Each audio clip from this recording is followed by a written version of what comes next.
Hi guys, thanks for checking the video out. Steve Buzzer here. I'm back in Montauk. It's a bit of a foggy, a bit of a wet day today. Not like I'm used to in this beautiful part of the world. I'm used to get this sort of weather, this reminds me of an R&D, in February when we used to kind of play there. But I'm here in my car, and today's video we're just going to do a little recap on the Open. Cam Smith, Rory. Is St Andrews a good spot for the Open? And that's an easy answer, yes. I was lucky. I went in 15, I went in 05.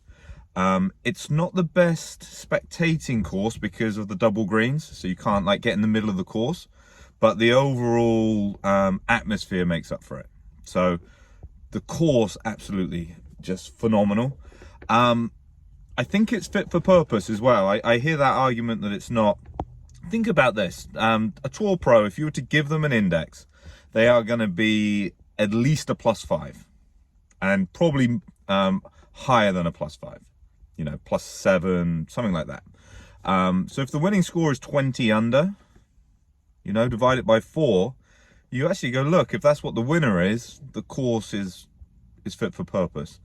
You sometimes get tour events on like a resort course, and you'll get a player who's 20 under through 3 rounds and then needs to shoot a crazy score just to keep the lead.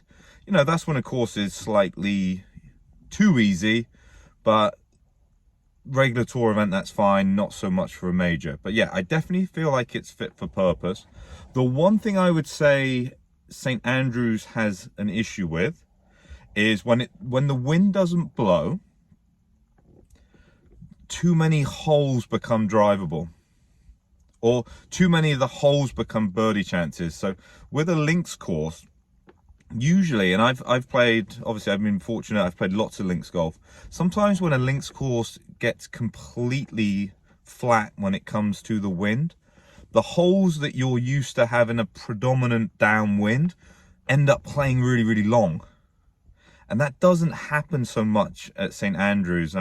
When I played St Andrews when I was in college, there's an event there, the Boyd Quake, and it was a pretty hefty wind. To put it in context, I hit drive at 8-iron into 18. Driver flighted in an 8-iron. You'll see the road that goes across the hole. I think I was just back from the road or just over the road, and I was kind of chipping an 8 in there. So what that means is when you play 9, you couldn't get anywhere near 9, but then you could drive 10, and then you couldn't get anywhere near 12. So can you see 9, it brought in the bunkers. If you tried to keep the ball flat, you could turn it over, and then that brings in the gorse. 12, it brings in all of the bunkers. When it's flat, like it was kind of at this year's Open, you can hit it up and around the green on 9, 10, 12. So that is the only downside. But I think people like seeing birdies, and we get to Cam Smith, and I definitely wanted Rory to win. I'm not gonna lie. He's waited a long time. I think he's been playing well. I think the media are on his back now that he's not done it.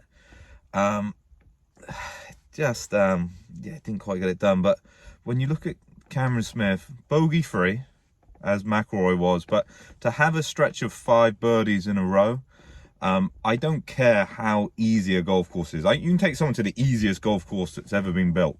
You could have a purpose-built golf course that your main aim was to make it as easy as it possibly could be, and still 5 birdies in a row isn't impressive. I'm a pro, my whole career as a pro, I can only remember one time in a professional event I had 5 birdies in a row. I did win the event. Well, thank you. But it was, although I won the event, I think it was a Titleist Footjoy League, so assistance league in the southwest of England. That's not starting on the back 9 of a major at St Andrews. And I think where Cameron Smith, and the thing that impresses me the most with him, and he kind of falls into the category of when Luke Donald was world #1, because they are so impressive with the putter, this narrative gets built up that, oh, they win or they're doing well just because they putt so well, and you don't look at the other elements of their game. Luke Donald strokes gained approach when he was world #1 was #2. So if your approach play is #2 and you're #1 in putting, damn right you deserve to be world #1. Cameron Smith, putting and short game has always been incredible. But what is so impressive, if you go through his stats through the years, you can just tell he's working hard. Everything's getting better year on year. And it's taken a golf game that was good, but sometimes scrappy. And he had the fight. He's got a bit of Jordan Spieth about him. He's got that fight, that grit. But because he's bringing everything up gradually, working hard, we're now starting to see it this year. And I don't see him slowing down on that work rate and that effort. So, you know, the sky's the limit for him. You know, and that's talking about someone who's won the Players and the Open this year. But yeah, kudos to him. And 17, you know, that up and down, super impressive. Rory, on the other hand, Rory summed it up best. You know, he didn't do anything bad, but he didn't do anything good enough either. And for a normal major win, and you think back to when like Faudo won with 18 pars, you know, Rory has played a great round. You know, bogey free, 2 under, that usually gets the job done at a major. And Cameron Smith just went out there and beat him, you know, made the birdies. When Rory looks back, it's so easy, especially because it's Cameron Smith, to go, oh, Rory needs to putt better. Rory hit a lot of good putts. Probably didn't hit it quite close enough on the Sunday, but you know, you got a feel for him. But I felt Rory the last 2-3 years maybe wasn't necessarily working as hard as he could, or he wasn't working on the right things well enough. I feel like he's in a great place in his life. I do feel like he's got that hunger, he's got that drive. You could kind of see it in his eyes on 18, how much it means to him. He has done phenomenally well across the board in the majors this year. You know, second, and I know he came third yesterday, but, you know, contending in 2, very much up there in the other 2, you know, that's impressive. So if you've watched my channel, Masters, I pick Rory every time. I do feel like he's going to win the Masters. Maybe I'm the reason he hasn't won it yet, but maybe. So let's pick somebody else. Patrick Reed's going to win it again. But no, so I see Rory doing really, really well. I feel like this will be stinging last night and today, but going forward, I think it's going to give him more drive. He's showing that he's still got it. He's showing how much class he's got. I think his putting is starting to get better. I think Rory's short game is underrated. I think that's really good. Sometimes we package it, you know, if you've got a great short game, putting and chipping. That's not always exclusive. I think his short game's very good. I think everything's starting to improve, so keep going. Oh, sounds like a bit of thunder.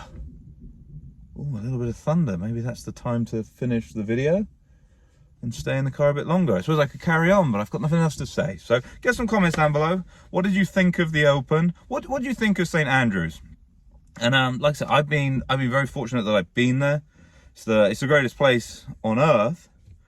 But remember as well, St Andrews has other courses there. You could effectively, you know, rework stuff. You could maybe do the old course in the new course. You know, you could rejig it in St Andrews if that's what you so wish to do. Or do you think, look, you need to use other courses? You know, get those comments down below. Congratulations again, Cam Smith. You work hard, you win.